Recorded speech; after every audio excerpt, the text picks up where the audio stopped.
Good morning, family. Hope you're doing well. So, this Sunday we looked at perseverance and how to endure and how to get further. But we looked at perseverance as like a big map, and we're trying to navigate to get to the center of this perseverance thing. And we did that by looking at like a compass, right? And on these compass, we had 4 directions: the humility, the growth, the reliance, and the boldness, to try and navigate and see where we are and how God can use these things to push us back towards this perseverance. First thing we looked at was humility. And this was Joseph's story. Remember the guy with the nice colorful coat? So this Oki, he was so humble and trying to help the people, and trying to be humble, and so that God could use him and allowed him to use him to do these great things, no matter what happened to him. And a lot of times we, as people, we get so prideful, where we think that, no, I know how to do this best. Or you hurt me and that wasn't right and you deserve this and I'm going to do this and you're going to get that punishment and whatever. We tend to take things into our own hands and do things our own way. But sometimes, most of the time, we need to let go of that pride, let go of the situation and allow God to deal with it. Because in doing that, in humbling ourselves, we're saying to God in essence, you know what, Lord, I don't know what I'm doing. You do. I trust you. Please come sort this out for me. And we open up the floor for him to come and do miracles, for him to come and influence and help and sort out the messy situation that we're in, right? We also looked at reliance. This was Elijah's story, the prophet, where he continuously trusted God and relied on him for everything, every single thing. But nowadays we get so stuck in this world where we rely on the paycheck, or we rely on our boss or the business for money to come in so that we can eat food, or we rely on Spar or Woolworths or whatever because they've got the food, or we rely on our children to give us the joy that we feel we deserve, or we look to our spouses or our friends, to rely on them for the emotions that we feel, and a lot of times we rely on people who fail, and we serve a God that doesn't fail. So if we can rely on God for the joy, if we can rely on him for the patience, for the perseverance, for everything in our life, for the money, for the food, whatever. If we rely on him, we know for sure that we'll definitely have those needs met. We're not always going to get what we want, but we'll definitely always get what we need. So we can rely on that. We can rely on our Father to be our provider, to be our comfort, to be our counsel.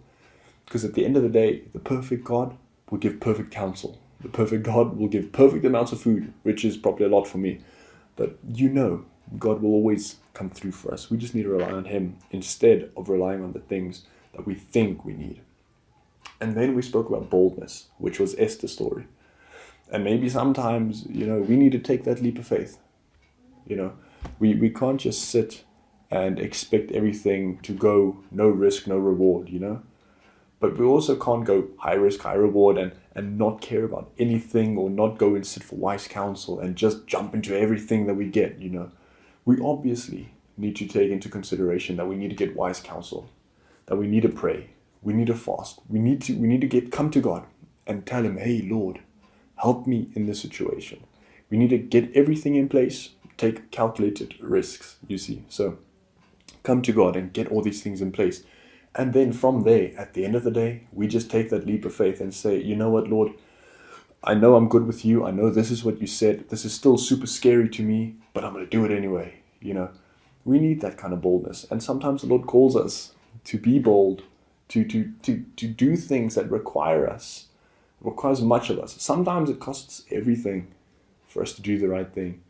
I mean, for Jesus, it cost him his life just for us, It cost them, if Jesus had made one mistake, everything would have been done for, over. It would have all been for nothing.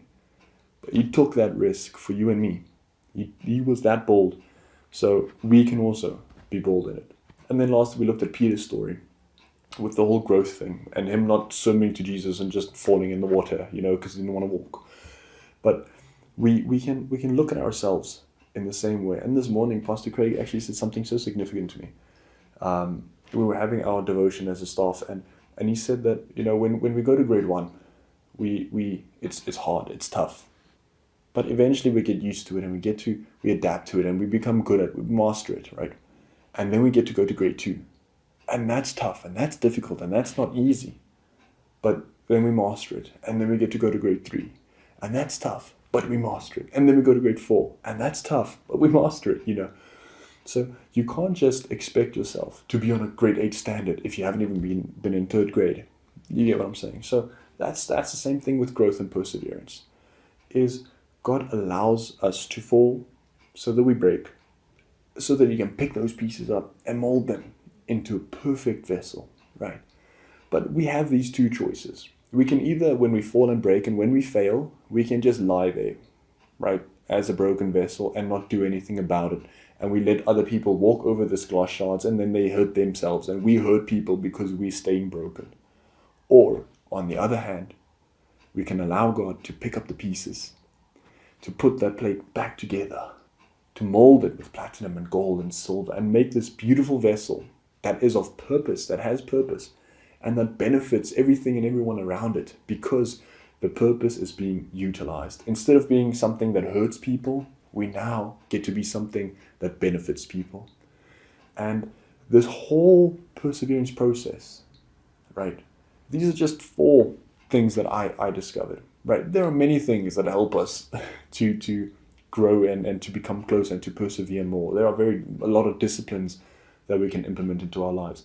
But at the end of the day, these 4 things are, to me, they are the main 4 things, right? Because sometimes I need to be a bit more humble, because the pride and the humility is a root of many other problems that I can fix. Growth is discipline as well. So I need to be disciplined in some areas of my life so that I can grow to be better, right? And same with the boldness. There are steps that I need to take. I can do breathing exercises to make myself brave and calm down or whatever. But again, I need to take the step of faith. I need to be bold at the end of the day. So through all of this, God is teaching us to go from step to step to step to step. And it's going to be hard in the beginning, but we're going to get there. We're going to master it. Then it's going to be tough again, and then we're going to master it. So at the end of the day, God is just utilizing everything around us to push us and to direct us towards this center goal of persevering, of keeping the faith, to keep pushing forward, and to continuously love people, and to continuously have joy and peace and clarity and counsel and all of these good things that God promises us. We can stay in that if we persevere. And when we persevere, the character is being grown. Remember that verse we read? Let me find it for us quickly. In Romans 5, it says, "We also glory in our sufferings, because we know that suffering produces perseverance. Perseverance, character, and character, hope." Because we need that hope. And hope does not put us to shame, because God's love has been poured out into the hearts throughout the Holy Spirit who has been given to us. So we get to have hope when we persevere, because it shows us, you know what? We can get over this. We can get through this. We can get through this. And when the next thing comes, we'll get through that as well. I finished grade 1, I can do grade 2. Finish grade 2, I can do grade 3, and so on and so forth. So have a lovely week, people. I really hope that this encourages you. I really hope that God uses these 4 directions to mold you and to shape you into a better vessel for His purposes, so that you can persevere, so that you can keep pushing forward in tough times, so that you have hope when it feels like when there's nothing, when it feels like all else is lost, that you would still be able to just push through and to do what needs to be done and to get there. All right. Have a lovely week and enjoy the rest. We'll see you Sunday, I guess. Yeah.